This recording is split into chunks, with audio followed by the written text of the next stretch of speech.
Shalom, selamat pagi Bapak Ibu Saudara-saudara yang dikasihi oleh Tuhan Yesus Kristus. Berjumpa kembali bersama saya Pendeta Eka di dalam renungan firman Tuhan pada hari ini, Sabtu 8 Januari 2022. Sukacita dan damai sejahtera dari Tuhan kita Yesus Kristus kiranya terus menyertai hidup kita yang pastinya mendatangkan kebahagiaan. Puji nama Tuhan.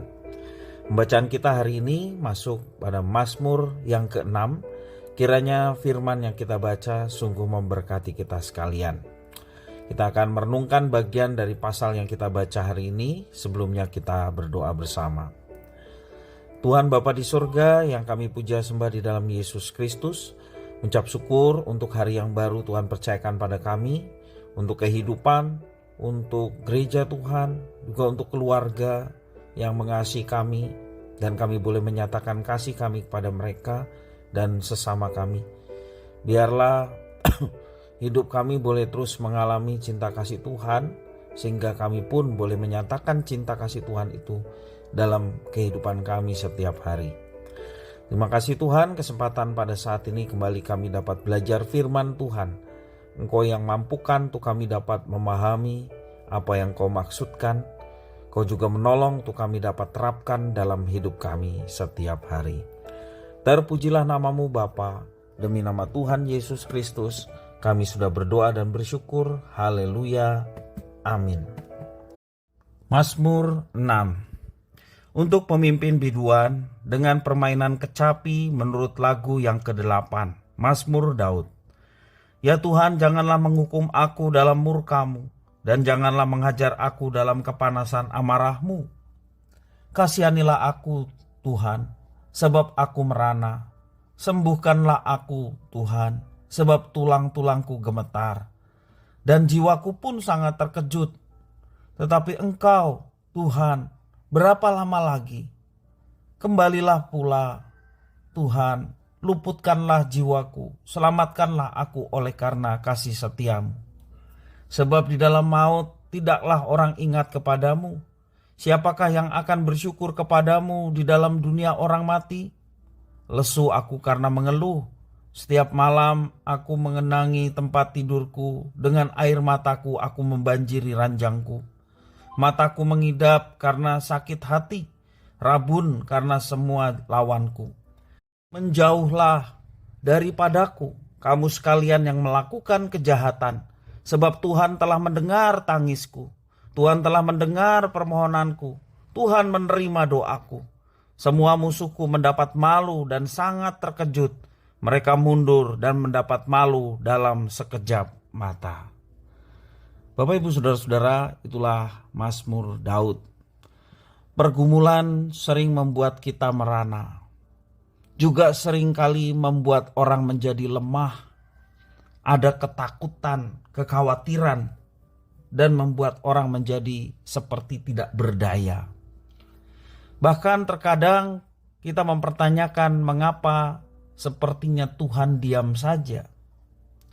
Ketika pergumulan itu semakin berat, tidak sedikit juga bahkan orang percaya yang lari dan mencari jawaban di luar Tuhan. Dalam Mazmur yang ke-6 ini kita diajarkan bagaimana Daud menghadapi pergumulannya dengan berdoa. Sekali lagi Bapak Ibu Saudara, kita belajar bagaimana menghadapi pergumulan dan tantangan hidup seperti yang dialami oleh Daud, yakni dengan berdoa. Bapak Ibu Saudara, dalam Mazmur ke-6 ini Daud mengungkapkan isi hatinya kepada Tuhan, meminta belas kasihan Tuhan, dan bertanya kepada Tuhan berapa lama lagi dia harus merana dan menderita. Dalam bait yang ketiga dan keempat dijelaskan seperti itu. Sepanjang hidupnya Daud berkali-kali menghadapi bahaya. Dia menghadapi ancaman, intimidasi, demikian juga mengalami pergumulan yang berat. Ketika dia mengembalakan ternak pun, Alkitab menuliskan dia memiliki ancaman, ada ancaman binatang buas selalu mengintai. Belum lagi pergumulannya dikejar-kejar oleh Raja Saul yang ingin membunuhnya, dan pergumulan-pergumulan lain.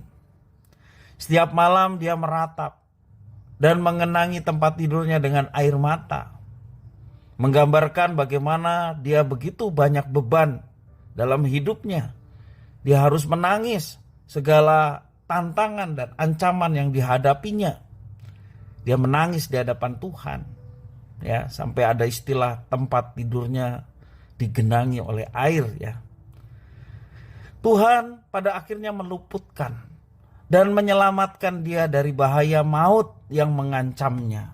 Di dalam bait yang ke-5 dan ke-8 mengatakan demikian. Tuhan yang melepaskan semuanya itu.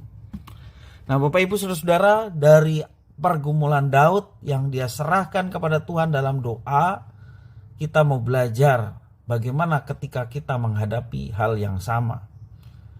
Ya, yang pertama, belajar dari seorang Daud. Dia berseru dan datang kepada Tuhan. Ya. Seberat apapun pergumulan kita, hanya dengan Tuhan kita mendapatkan kelegaan.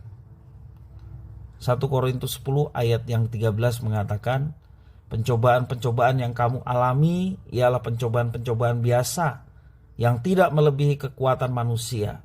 Sebab Allah setia, dan karena itu Ia tidak akan membiarkan kamu dicobai melampaui kekuatanmu. Pada waktu kamu dicobai, Ia akan memberikan kepadamu jalan keluar sehingga kamu dapat menanggungnya. Artinya, Tuhan tidak menjanjikan bahwa hidup selalu mulus, hidup selalu aman, kondusif, hidup tidak ada masalah, tidak ada pergumulan. Tuhan tidak menjanjikan seperti itu. Dia berjanji tidak akan membiarkan umatnya dicobai melampaui kekuatan dari umatnya. 1 Korintus 10 ayat 13 tadi, ya. Dan dia akan menolong kita sehingga kita dapat menemukan jalan keluar terhadap persoalan dan masalah yang kita hadapi. Ada sebuah pujian yang liriknya mungkin Bapak Ibu Saudara sekalian tahu, dan ini sungguh memberkati kita.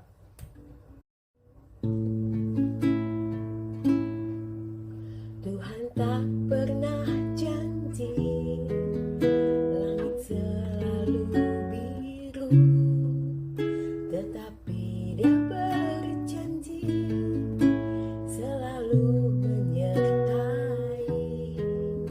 Tuhan tak pernah janji jalan selalu rata, tetapi Dia berjanji berikan kekuatan.